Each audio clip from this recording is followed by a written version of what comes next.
Deborah lived in a time when Israel was oppressed by King Jabin and his commander Sisera. But in the middle of the people's suffering, God raised Deborah, a prophet, a judge, a leader, to guide the nation. She wasn't the expected choice by society's standards. She was a woman. No.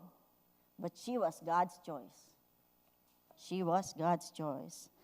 Sometimes God calls unexpected people to meet overwhelming needs.